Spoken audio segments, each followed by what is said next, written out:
నమస్కారం. ఘంటారవానికి స్వాగతం. ముందుగా ప్రధాన అంశాలు.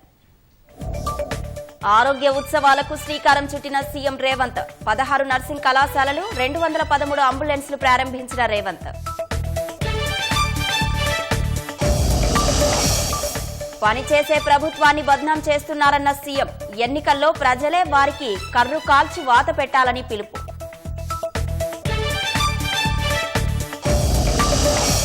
విభజన అంశాలపై తెలుగు రాష్ట్రాల మధ్య తేలని పంచాయతీ. 9, 10 షెడ్యూల్లోని ఆస్తుల పంపకాలపై కొలిక్కిరాని చర్చలు.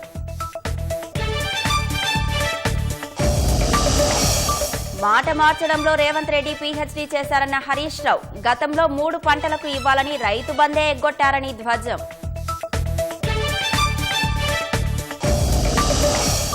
రంగారెడ్డి జిల్లాలో లారీ బీభత్సానికి 4 మృతి. కూరగాయల వ్యాపారులపైకి దూసుకెళ్లిన వాహనం.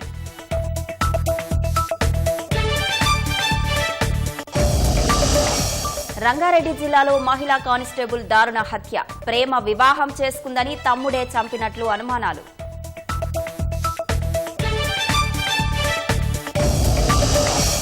మహారాష్ట్ర సీఎం ఎవరన్న దానిపై కొనసాగుతున్న ఉత్కంఠ. సీతారామన్, విజయ్ రూపానీలను పరిశీలకులుగా నియమించిన బీజేపీ.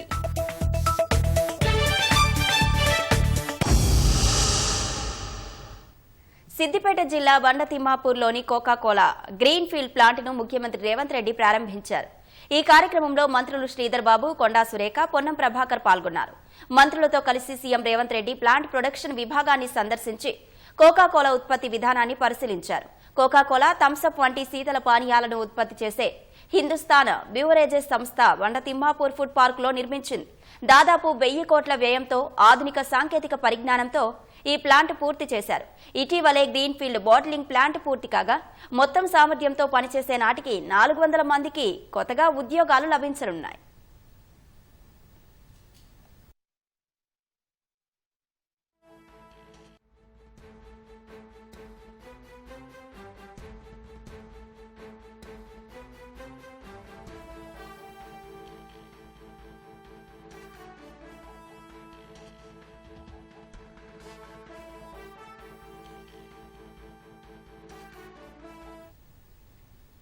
ప్రజాహితం కోసం పనిచేస్తున్న ప్రజాప్రభుత్వాన్ని బదనాం చేసేవారికి ప్రజలే కర్రు కాల్చి వాత పెట్టాలని ముఖ్యమంత్రి రేవంత్ రెడ్డి సూచించారు. విద్య, వైద్యం తమ సర్కార్ తొలి ప్రాధాన్యమన్న సీఎం ఏడాదిలో 50,000 ఉద్యోగాలు భర్తీ చేసిన ఏకైక రాష్ట్రం తెలంగాణ అని స్పష్టం చేశారు. ప్రజాపాలన విజయోత్సవాల్లో భాగంగా ఆరోగ్య వేడుకలకు మంత్రులతో కలిసి ముఖ్యమంత్రి శ్రీకారం చుట్టారు. ఆరోగ్య తెలంగాణ తమ ప్రభుత్వ లక్ష్యమని ముఖ్యమంత్రి రేవంత్ రెడ్డి పునరుద్ఘాటించారు. హైదరాబాద్ ఎన్టీఆర్ మార్గులోని హెచ్ఎండిఏ గ్రౌండ్స్ లో ప్రజాపాలన విజయోత్సవాల్లో భాగంగా నిర్వహించిన ఆరోగ్య వేడుకల్లో ఉప ముఖ్యమంత్రి భట్టి విక్రమార్క, మంత్రులు రాజనరసింహ, పొన్నం ప్రభాకర్ తో కలిసి సీఎం రేవంత్ రెడ్డి పాల్గొన్నారు. వైద్యారోగ్య రంగం బలోపేతం కోసం ఏడాదిలో ఎన్నో సంస్కరణలకు శ్రీకారం చుట్టామని వివరించారు. 10 ఏళ్లలో నిర్లక్ష్యానికి గురైన రంగాలను ఒక్కొక్కటిగా గాడిన పెడుతున్నట్లు రేవంత్ రెడ్డి పేర్కొన్నారు. ప్రభుత్వం యొక్క ప్రాధాన్యత విద్య, వైద్య రంగం అని అధికారంలోకి వచ్చిన తొలి నాళ్లలోనే 7,750 మంది వైద్య ఆరోగ్య సిబ్బందిని నియమించడమే కాకుండా 6,496 ఖాళీలను భర్తీ చేయడానికి పరీక్షలు పూర్తి చేసి తొందరలోనే ఇంకొక 6,500 మంది, దాదాపుగా ఒక సంవత్సరంలో వైద్య ఆరోగ్య శాఖలో 14,000 మంది నియామకం స్వతంత్రం వచ్చిన నాటి నుంచి ఈ రోజు వరకు జరగలేదు అని చెప్పి నేను అధికారికంగా చెప్పదలుచుకున్నా. ఒక రాష్ట్రం ఒక సంవత్సరం లోపల ప్రభుత్వ ఉద్యోగాలు 50,000 పైన నియామకాలు చరిత్రలో జరగలేదు. మొదటిసారి తెలంగాణ రాష్ట్రంలో మన ప్రభుత్వం, ప్రజాప్రభుత్వం ఈ దేశ చరిత్రలోనే ఒక గొప్ప చరిత్రను నెలకొల్పడం జరిగింది. 108 కోసం 136, 102 కోసం 77 అంబులెన్స్లకు సీఎం జెండా ఊపి ప్రారంభించారు. 28 పారామెడికల్, 16 నర్సింగ్ కాలేజీలను వర్చువల్ గా ప్రారంభించారు. 33 ట్రాన్స్జెండర్ క్లినిక్లకు సీఎం శ్రీకారం చుట్టారు. 442 మంది సివిల్ అసిస్టెంట్ సర్జన్లకు, 24 మంది ఫుడ్ ఇన్స్పెక్టర్లకు నియామక పత్రాలు అందజేశారు. రైతు ఖాతాల్లో రుణమాఫీ సొమ్ము పడగానే కొందరి గుండెలు గుబేలుమంటున్నాయని బీఆర్ఎస్ అధినాయకత్వంపై విమర్శలు గుప్పించారు. ఎంతో మంది తిట్టిండ్రు, ఏం పోయే కాలం ఈ ముఖ్యమంత్రికి పరీక్షలు వాయిదా వేయమంటే ఎందుకు వేస్తలేడు అని. నేను ఒకటే నిర్ణయించుకున్నా, ఇవాళ ప్రక్షాళన చేసిన తెలంగాణ పబ్లిక్ సర్వీస్ కమిషన్ మా పనితనానికి ఒక గీటురాయి. విద్యాశాఖ స్వయంగా నేనే పర్యవేక్షిస్తూ ఈరోజు ఈ మంచి నిర్ణయాలు తీసుకున్నాము. ఈ ప్రభుత్వం ముందుకు వెళ్తుంది. ఇప్పుడు చేసింది సరిపోదు, ఇంకా చేయాల్సింది ఉంది. నియామకాలే కాకుండా మౌలిక వసతులను పెంచాల్సిన అవసరం ఉంది. 25 లక్షల మంది రైతులకు 21,000 కోట్ల రూపాయలు వాళ్ళ ఖాతాలో వేస్తే కాసులు గలగల అంటుంటే కొంతమంది గుండెల్లో పిడుగులు పడ్డట్టుగా ఫామ్ హౌస్లో పండుకొని బాధపడుతున్నారు. వాళ్ళ బాధకు మందు లేదు. ఏదైనా మందు ఉంటే ఇక ఆ మందు జూపల్లి కృష్ణారావు గారు ఇవ్వాల్సిందే, వారు లేరు కానీ వాళ్ళ శాఖ ఇవ్వాల్సిందే. ఎందుకై బాధపడుతురు? ప్రజాహితం కోసం పనిచేస్తున్న ప్రజాప్రభుత్వాన్ని బద్నాం చేసే వారికి వచ్చే స్థానిక సంస్థల ఎన్నికల్లో ప్రజలే కర్రు కాల్చి వాత పెట్టాలని ముఖ్యమంత్రి రేవంత్ రెడ్డి పిలుపునిచ్చారు. ఎవరిన్ని ఆటంకాలు కలిగించినా అభివృద్ధిని నిరాటంకంగా సాగిస్తామని స్పష్టం చేశారు. అంతకుముందు వరేసుకుంటే ఊరేసుకున్నట్టే అని చెప్పారు గత పాలకులు. కానీ మేమేమన్నాం, వరి వెయ్యండి, సన్నాలు పండించండి, 500 రూపాయలు బోనస్ ఇస్తా అని నేను చెప్పిన. 10 సంవత్సరాలు ఈ ప్రభుత్వం ఉంటుంది. ఎవరు అడ్డం పండుకున్నా, ఎవరు నిలువు పట్టినా, ఎవరు కాళ్ళలో కట్టెబెట్టినా సంక్రాంతి పండుగ ముందల గంగిరెద్దులు వస్తాయి, దూడు బసవన్నలు వస్తారు. సన్నాయిలు ఎన్ని ఊదినా, గంగిరెద్దులను తెచ్చి ఎన్ని దండాలు పెట్టించినా వాళ్ళ లక్ష్యమంతా రేపు వచ్చే సర్పంచ్ ఎన్నికలలో ఓట్లే తప్ప రైతుల కష్టాలు కాదు, రైతులను ఆదుకోవాలన్న ఆలోచన కాదు. 10 ఏళ్ళు ఏలిన ఆయన ఫామ్ హౌస్లో వండుకున్న ఆయన ఈరోజు రైతుల గురించి మాట్లాడుతున్నారు. అందుకే ఈ ప్రభుత్వాన్ని బదనాము చేసే వాళ్లకు కర్రు కాల్చి వాత పెట్టాల్సిన బాధ్యత మీ అందరిదని చెప్పి నేను విజ్ఞప్తి చేస్తున్నా. జయ జయ హే తెలంగాణ అనే గానం తెలంగాణ జాతికి నువ్వు అంకితం ఇయ్యలేకపోయినవి, ఇది ద్రోహం కాదా అని నేను అడుగుతున్నా. సచివాలయంలో తెలంగాణ తల్లి విగ్రహం పెట్టాలని ఆలోచన నీకు రాలేదు, 10 ఏళ్ళైనా నువ్వు పెట్టలేదు. ఇవాళ మేము పెడుతున్నాం కదా డిసెంబర్ 9 నాడు అని నేను చెప్తున్నా. 10 ఏళ్లలో గాడి తప్పిన వైద్య రంగాన్ని సంస్కరణలతో సంస్కరిస్తున్నామని ఉప ముఖ్యమంత్రి భట్టి విక్రమార్క పేర్కొన్నారు. ప్రతి అంశంపై విపక్షాలు విమర్శలు చేస్తున్నాయని మండిపడ్డారు. అధికారంలోకి రాగానే 10 లక్షల వరకు రాజు ఆరోగ్యశ్రీ కార్యక్రమాన్ని పెంచి అమలు చేస్తూ ముందుకు పోతా ఉన్నాం. ప్రభుత్వానికి సంబంధించినటువంటి ఆసుపత్రులన్నింటినీ కూడా ఎక్విప్మెంట్ బాగా ఇచ్చి, మందులు టెన్షన్గా ఇచ్చి, అక్కడ పనిచేస్తున్నటువంటి వైద్యులకు జీతాలు ఇచ్చి ఈ ప్రభుత్వం వైద్యం మీద ప్రత్యేక దృష్టి సారించి ముందుకు పోతుంది అని చెప్పడానికి సంతోషించడే కాదు, గర్విస్తా ఉన్నాం. గత 10 ఏళ్లు ఆరోగ్యశ్రీని పట్టించుకోలే, డాక్టర్ రిక్రూట్మెంట్ గురించి ఆలోచన చేయలే, నర్సింగ్ స్టాఫ్ గురించి ఆలోచన చేయలేదు. ఈరోజు తగుదినమ్మ అని బజార్ రోడ్డు మీదకి వచ్చి అడ్డగోలుగా మాట్లాడుతూ ఉన్నారు. నేను అడుగుతా ఉన్నాను, భారతీయ జనతా పార్టీ సంబంధించిన నాయకత్వాన్ని కూడా ఆ 6 గ్యారంటీలు అమలు చేయట్లేదు, మీరు తొందరగా చేయాలా, నిలదీస్తామని అడుగుతున్నారు. ఏం చేయలేదే మేము? సీఎం రేవంత్ రెడ్డి సారథ్యంలో వైద్యారోగ్య రంగాన్ని బలోపేతం చేస్తున్నామని మంత్రి దామోదర రాజనరసింహ స్పష్టం చేశారు. ఈనాడు 2,000 కోట్ల రూపాయలతోటి 2,000 పడకల ఉస్మానియా దవాఖానా మనం శంకుస్థాపన చేసుకోబోతున్నాము. మన రాష్ట్ర ముఖ్యమంత్రి రేవంత్ రెడ్డి గారి చేతులపైన తెలంగాణ రాష్ట్రంలో సుమారు 4 ప్రత్యేకంగా క్యాన్సర్ సెంటర్ తీసుకురాబోతున్నామనే విషయాన్ని మీకు సవినయంగా తెలియజేస్తున్నాను.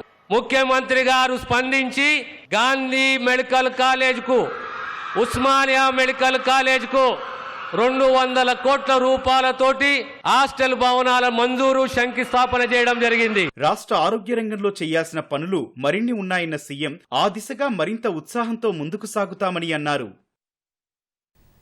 సంక్రాంతి తర్వాత రైతు భరోసా నిధులు ఇస్తామంటున్న ముఖ్యమంత్రి వానాకాలం పంట కూడా కలిపి ఎకరాకు 15,000 ఇవ్వాలని మాజీ మంత్రి హరీష్ రావు డిమాండ్ చేశారు. 3 పంటలకు రైతు బంధు ఇవ్వాలని ప్రతిపక్షంలో ఉన్నప్పుడు డిమాండ్ చేసిన రేవంత్ ఇప్పుడు ఉన్న పంటకే ఎగ్గొట్టారని ఎద్దేవా చేశారు. రైతు బంధు, రైతు బీమా ద్వారా రైతులకు 82,000 కోట్లు ఇచ్చింది కేసీఆర్ అని ఆయన చెప్పారు. కాంగ్రెస్ ప్రభుత్వం వచ్చిన తర్వాత రైతు బంధు, రైతు బీమా, బతుకమ్మ చీరలను ఎగ్గొట్టారని ఆరోపించారు. కేసీఆర్ ఫామ్ హౌస్ విషయంలో సవాలు విసిరితే కాంగ్రెస్ నేతలు ఎవరూ స్పందించలేదని హరీష్ రావు చెప్పారు. 3 పంటలకు రైతు బంధు ఇవ్వాలన్నాడు, ఉన్న పంటకే రైతు బంధు ఎగబెట్టిండు. అంటే ఎన్నికల ముందు కౌలు రైతుకు ఇస్తాం, రైతుకు కూడా ఇస్తామన్నాడు రైతు బంధు. కౌలు రైతుకి ఇచ్చినామని రైతుకు ఎగ్గొట్టం, రైతుకి ఇచ్చినామని కౌలు రైతుకు ఎగ్గొట్టం అన్నాడు ఆనాడు రేవంత్ రెడ్డి గారు. ఇవాళ ఏమంటున్నారు, అది కౌలు రైతు రైతు ఇద్దరు మాట్లాడుకోవాలి అని చెప్పి నిస్సిగ్గుగా మాట మార్చిన ఈ ప్రభుత్వ తీరు మీరు గమనించవచ్చు. గత ప్రభుత్వం అట యాసంగి పంటలో రైతు బంధు ఎగ్గొట్టిందట. రైతు బంధు డబ్బులు ఇవ్వడానికి మేము జమ చేసి ప్రకటన కూడా చేస్తే ఎలక్షన్ కమిషన్ కంప్లైంట్ ఇచ్చింది మీరు, రైతు బంధును ఆపింది మీరు. ఇంకా అప్పుడు నువ్వు రెచ్చిపోయేమన్నావు, ఇప్పుడైతే 10,000 మేము వస్తే 15,000 రైతు బంధు వేస్తా అని ఎన్నికల్లో ప్రచారం చేసినావు. డిసెంబర్ 7వ తారీఖు నాడు నువ్వు ముఖ్యమంత్రిగా బాధ్యత తీసుకున్నావు. నాట్లు ఎప్పుడు పడతాయి తెలంగాణలో? డిసెంబర్ 7 తర్వాత 10 తర్వాత జనవరి దాకా పడుతుంటాయి నాట్లు. ఎప్పుడైనా డిసెంబర్, జనవరి, ఫిబ్రవరిలో రైతు బంధు వేసినాం. ఇప్పుడు నువ్వు ఎప్పుడు ఇస్తా అంటున్నావు రైతు బంధు? జనవరి 17వ తారీఖు తర్వాత రైతు బంధు ఇస్తా అంటున్నావు. డిసెంబర్ 7 నాడే నువ్వు ముఖ్యమంత్రి అయితివి, మరి నువ్వు ఇవ్వాలి కదా రైతు బంధు. ఇప్పుడు జనవరి 17కి ఇస్తా అంటున్నావు. జనవరి 17కు డిసెంబర్ 7కు మధ్య తేడా 40 రోజులు. అంటే రైతు బంధు ఎగ్గొట్టింది రేవంత్ రెడ్డి, నిస్సిగ్గుగా గత ప్రభుత్వం ఎగ్గొట్టిందని చెప్పగలిగిన నేర్పరితనం కూడా రేవంత్ రెడ్డిలో ఉంది. రంగారెడ్డి జిల్లాలో లారీ బీభత్సం సృష్టించింది. కూరగాయలు అమ్ముకునే వారిపైకి దూసుకెళ్లడంతో ఘటనా స్థలంలోనే 4 మృతి చెందారు. పలువురు తీవ్రంగా గాయపడడంతో ఆసుపత్రికి తరలించారు. ఘటనలో మృతుల సంఖ్య మరింత పెరిగే అవకాశం ఉన్నట్లు తెలుస్తోంది. ప్రమాదంపై ముఖ్యమంత్రి రేవంత్ రెడ్డి దిగ్భ్రాంతి వ్యక్తం చేశారు. క్షతగాత్రులకు మెరుగైన వైద్యం అందించాలని అధికారులను ఆదేశించారు. రంగారెడ్డి జిల్లాలో లారీ బీభత్సం సృష్టించింది. రోడ్డు పక్కన కూరగాయలు అమ్ముకునే చిరు వ్యాపారులపైకి దూసుకెళ్లడంతో 4 ప్రాణాలు వదిలారు. ఘటనలో పలువురు తీవ్రంగా గాయపడ్డారు. చేవేళ్ల మండలం ఆలూరు స్టేజ్ వద్ద సుమారు 50 మంది చిరు వ్యాపారులు కూరగాయలు అమ్ముకుంటున్న క్రమంలో వేగంగా దూసుకొచ్చిన లారీ వారిపైకి దూసుకెళ్లింది. లారీ దూసుకురావడాన్ని గమనించిన అక్కడి జనం కొంతమంది పరుగులు తీసి ప్రాణాలు కాపాడుకున్నారు. మృత్యువు రూపంలో దూసుకొచ్చిన లారీ చక్రాల కింద పడి 4 ప్రాణాలు కోల్పోయారు. అనంతరం లారీ ఓ చెట్టును ఢీకొని ఆగిపోయింది. సమాచారం అందుకున్న పోలీసులు ఘటనా స్థలానికి చేరుకొని సహాయక చర్యలు చేపట్టారు. నేల కూలిన చెట్టును జేసీబీ సహాయంతో తొలగించారు. లారీ క్యాబిన్లో ఇరుక్కుపోయిన డ్రైవర్ను బయటకు తీసి చికిత్స కోసం సికింద్రాబాద్లోని గాంధీ ఆసుపత్రికి తరలించారు.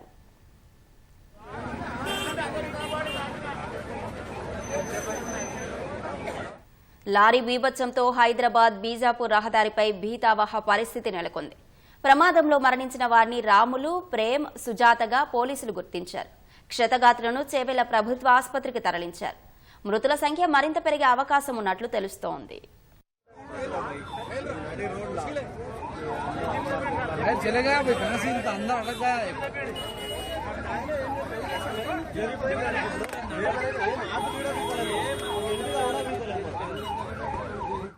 రంగారెడ్డి జిల్లాలో లారీ బీభత్సంపై సీఎం రేవంత్ రెడ్డి దిగ్భ్రాంతి వ్యక్తం చేశారు. మృతుల కుటుంబాలకు సంతాపం తెలిపిన ముఖ్యమంత్రి క్షతగాత్రులకు మెరుగైన వైద్యం అందించాలని అధికారులను ఆదేశించారు.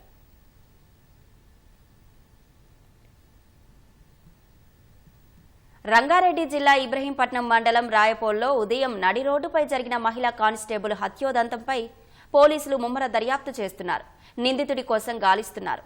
సోదరి కులాంతర వివాహం చేసుకోవడం, ఎకరం భూమి తనకు దక్కకుండా పోతుందేమోనన్న భావనతోనే తమ్ముడే ఈ దారుణానికి పాల్పడినట్లు పోలీసులు అనుమానిస్తున్నారు.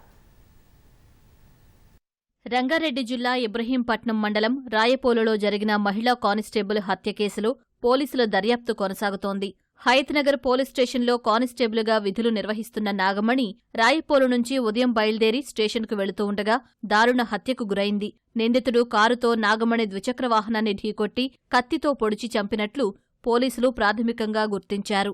సేకరించిన ఆధారాల ప్రకారం నాగమణి తమ్ముడే ఈ హత్య చేసి ఉంటాడని పోలీసులు అనుమానం వ్యక్తం చేస్తున్నారు. ఈ నేపథ్యంలో అతని కోసం 3 బృందాలుగా విడిపోయి గాలిస్తున్నారు. నాగమణి మృతదేహాన్ని పోస్టుమార్టం నిమిత్తం ఉస్మానియా ఆసుపత్రికి తరలించారు. రాయపోలు గ్రామానికి చెందిన నాగమణికి అక్క, తమ్ముడు ఉన్నారు. కొన్నేళ్ల కిందటే తల్లిదండ్రులు మరణించారు. వారు బతికి ఉన్నప్పుడే ఆమెకు ఎకరం భూమి రాసిచ్చారు. బంధువులంతా కలిసి 10 ఏళ్ల కిందట నాగమణికి వివాహం చేయగా కొంతకాలానికే వాళ్లు విడిపోయారు. ఈ నేపథ్యంలో ఒంటరిగా ఉంటున్న ఆమె అదే గ్రామానికి చెందిన శ్రీకాంత్ అనే స్నేహితుడితో సన్నిహితంగా ఉండేది. అది కాస్త ప్రేమగా మారడంతో ఇద్దరూ పెళ్లి చేసుకోవాలని నిశ్చయించుకున్నారు. ఈ క్రమంలో 2021లో నాగమణికి కానిస్టేబుల్గా ఉద్యోగం రావడంతో హయత్నగర్ పోలీస్ స్టేషన్లో విధులు నిర్వహిస్తోంది. ఆ తర్వాత 2022లో నాగమణికి మొదటి భర్తతో కోర్టు విడాకులు మంజూరు చేసింది. దీంతో గత నెల 10వ తేదీన శ్రీకాంత్, నాగమణి యాదగిరిగుట్టలో ప్రేమ వివాహం చేసుకున్నారు.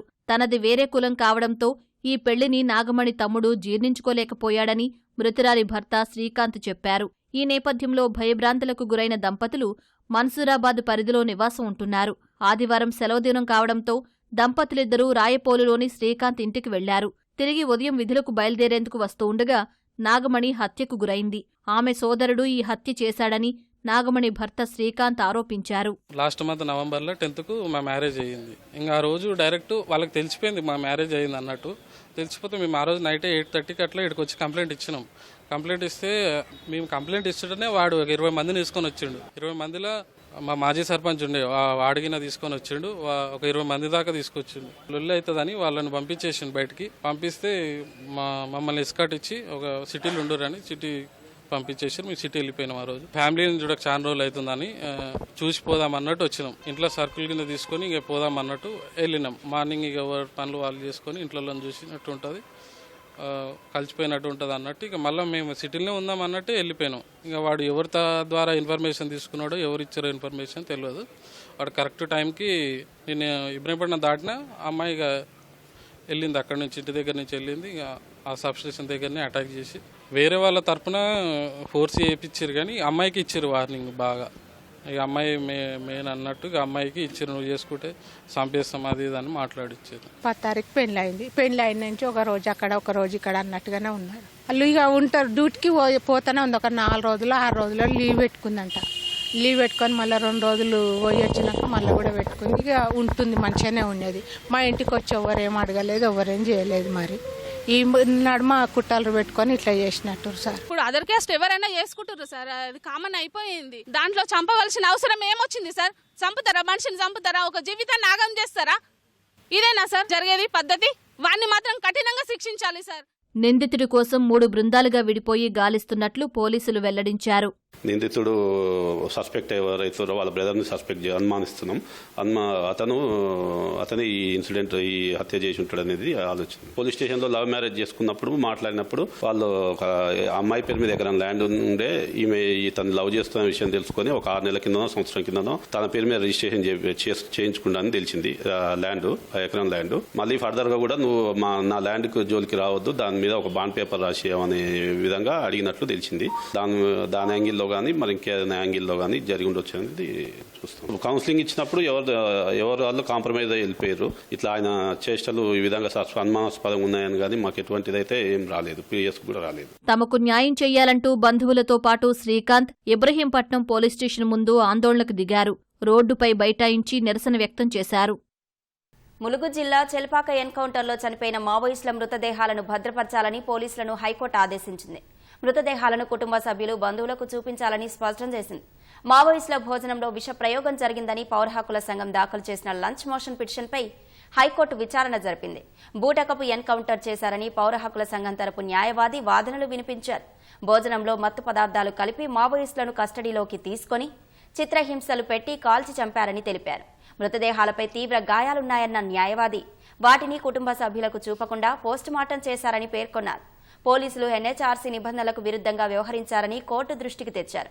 అయితే పోలీసుల భద్రతా దృష్ట్యా మృతదేహాలను తరలించామని ప్రభుత్వ న్యాయవాది వాదనలు వినిపించారు.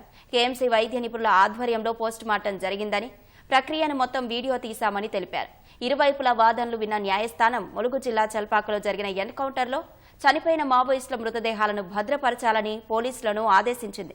మృతదేహాలను కుటుంబ సభ్యులకు బంధువులకు చూపించాలని స్పష్టం చేసింది. తదుపరి విచారణ హైకోర్టు రేపటికి వాయిదా వేసింది.